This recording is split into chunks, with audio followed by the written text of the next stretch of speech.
शिक्षण क्षेत्रातून एक अतिशय धक्कादायक आणि संतापजनक प्रकार समोर आलाय.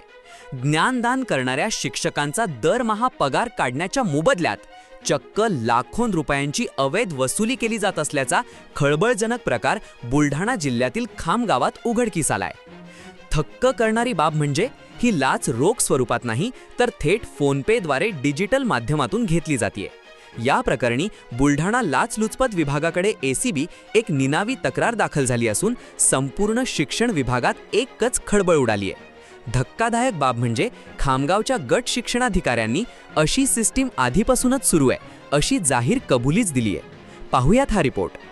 खामगाव तालुक्यातील जिल्हा परिषद आणि सर्व अनुदानित शाळांमधील मुख्याध्यापकांना आपल्या शाळेतील शिक्षकांच्या पगाराचे दरमहा बिल बनवून ते गट शिक्षणाधिकारी कार्यालयामार्फत सादर करावे लागते. नियम सरळ आणि सोपा आहे, मात्र खामगाव तालुक्यात सध्या एक वेगळीच आणि पूर्णपणे नियमबाह्य सिस्टीम कार्यरत आहे. तालुक्यात एकूण 278 शाळा असून तब्बल 2155 शिक्षक कार्यरत आहेत आणि याच शिक्षकांच्या हक्काच्या पगारावर आता एका खाजगी सिस्टीमने डल्ला मारला आहे.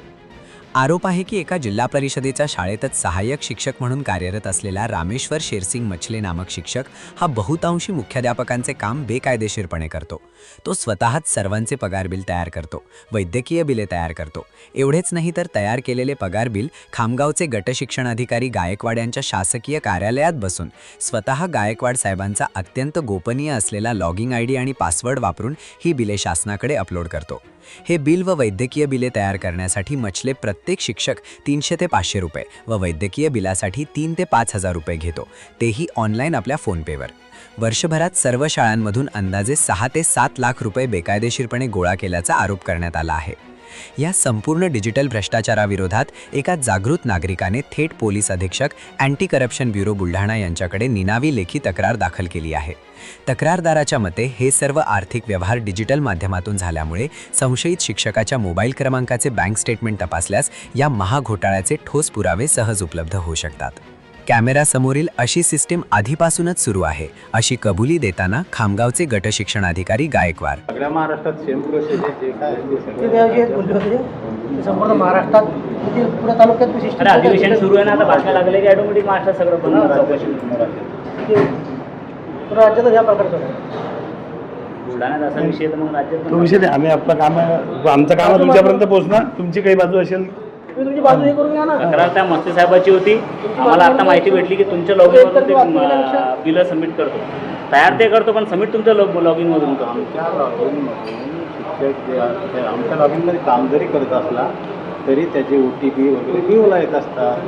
आता मग जबाबदार तुम्ही त्याला. तो कर्मचारी कुठं तुमच्या पंचायत समितीला आता माझा आधारचा OTP मलाच येईल ना. डेप्युटेशन नाही ना, डेप्युटेशन नाही ना. काम करून घेऊ शकतो ना माणसं असल्यावर कोणाकडून. शिक्षकाकडून दुसरे घ्या ना. इतके बेरोजगार लोक याच्यात नाही बरं ठीक आहे, काम करायला नाही. बेरोजगार लोकांना पैसे कोण देईल? मग तसं अहवाल पाठवा शासनाला. आमच्याकडे बाईट आहे, तसं आम्ही धरतो तुमची बाजू. आम्ही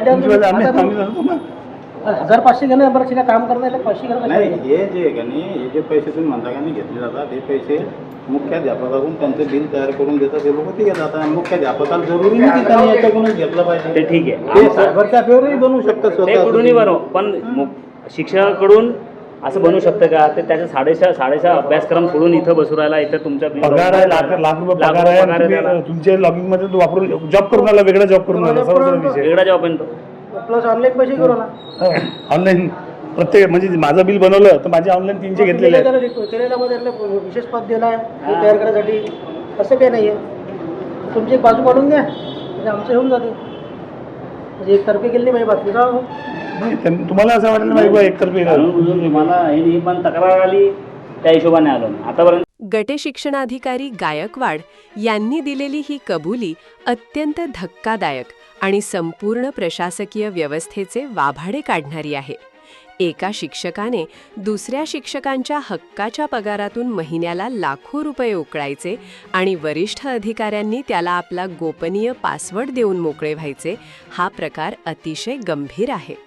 आता या डिजिटल लाचखोरीवर आणि आधीपासून सुरू असलेल्या सिस्टीमवर बुलढाणा लाचलुचपत प्रतिबंधक विभाग, एसीबी, काय आणि शिक्षण विभागाचे वरिष्ठ अधिकारी कधी कारवाई करणार याकडे संपूर्ण जिल्ह्याचे लक्ष लागले आहे.